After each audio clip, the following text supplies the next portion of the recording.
The negotiations had been tense for weeks. The planet of Virelia was a jewel in the edge of human-explored space. Its lush forests and rare minerals coveted by more than one species.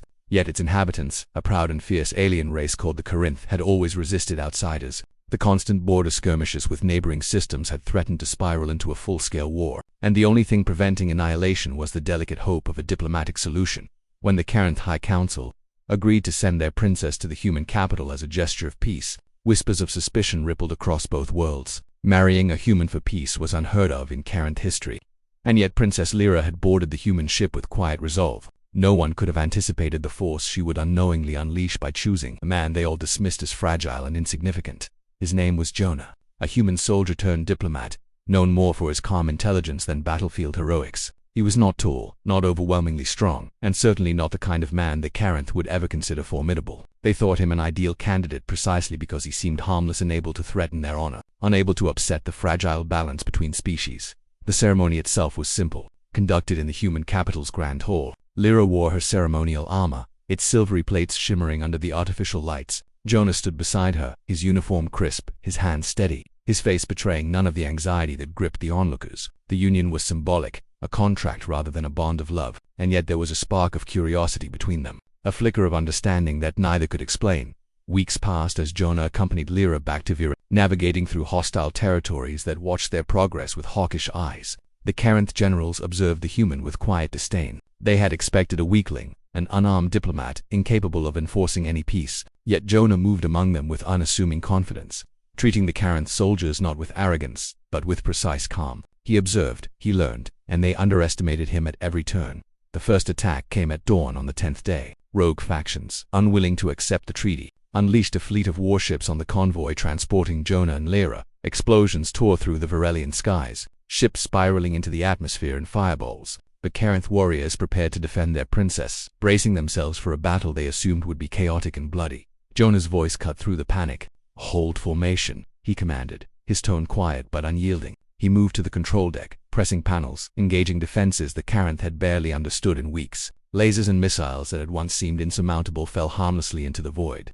redirected by Jonah's careful manipulations. Every move was calculated, precise, almost effortless. The Corinth watched in disbelief as their presumed weakling neutralized ship after ship, not by brute force, not by overwhelming numbers, but by understanding, strategy, and flawless execution. The rogue fleet crumbled before them, pieces of metal and fire drifting across the void like ashes from a long-extinguished star. When the battle ended, the silence was deafening. Lyra looked at Jonah, awe in her eyes, and for the first time she felt a stirring of genuine trust in something deeper. The Corinth generals, however, were stunned. They had underestimated humans for centuries, believing their frailty, their lack of natural armor, and their apparent vulnerability were their greatest weakness. They had been wrong. Peace, however, was fragile. The next challenge came not from outsiders, but from within. Several Corinth warlords refused to accept a human at the heart of their political structure. Rumors of rebellion swirled through the high cities, and spies attempted to sabotage the peace treaty. Lyra turned to Jonah, seeking counsel, and he met each crisis with the same calm intelligence. In the first skirmish, only a few hundred soldiers from the rebellious faction had risen. The Corinth generals expected an easy suppression, but Jonah insisted on leading the operation himself. They watched, hearts pounding, as he moved through the battlefield with the precision of a predator. Each enemy was incapacitated before they even realized what had struck. The ships fell from the sky, vehicles overturned, and communication lines were severed, all without a single human casualty. The Corinth soldiers began to murmur, a mixture of fear and admiration creeping into their ranks. News of Jonah's actions spread quickly. By the time the largest warlord led an army of 5,000 to challenge the throne, the humans had become a legend among the Corinth. They spoke in hushed tones of the fragile diplomat, who could destroy fleets and armies without lifting a weapon in anger.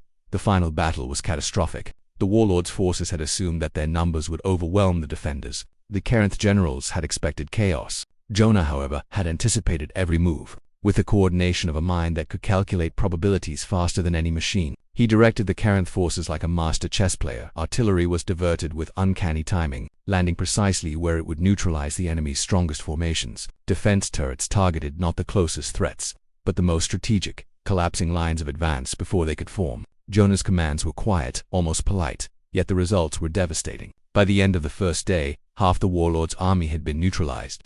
Their morale shattered. On the second day, Jonah moved himself into the fray, clad in light armor, wielding a weapon that seemed simple at first glance. He became a whirlwind of calculated destruction. No soldier could approach without being intercepted. Vehicles were disabled before they could launch. Shields collapsed under precise strikes. By nightfall, the 5,000-strong force had dwindled to a few hundred, and the survivors fled in terror, whispering legends of a human who could not be harmed, who struck with inhuman precision and strategic genius.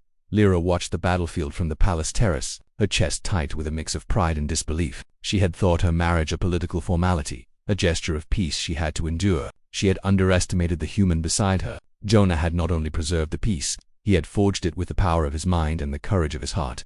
In the aftermath, the Carinth Council gathered in solemn assembly. They bowed deeply to Jonah, the human who had defended their princess and their people. Respect replaced skepticism, awe replaced doubt, and centuries of prejudice crumbled in the face of undeniable proof. A new era began that day, one where humans were no longer considered weak or inconsequential. They were equal partners.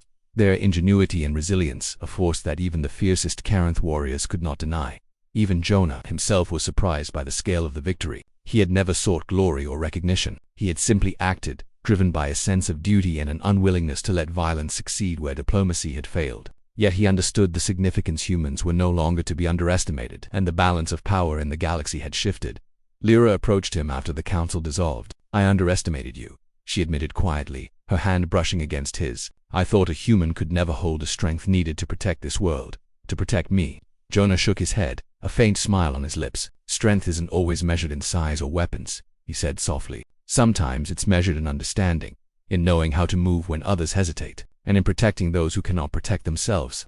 For the first time, Lyra felt a warmth that had nothing to do with diplomacy or duty. She saw the human not just as her husband, not just as a protector, but as something extraordinary, a partner, an equal, a force that could challenge the very definitions of power and courage.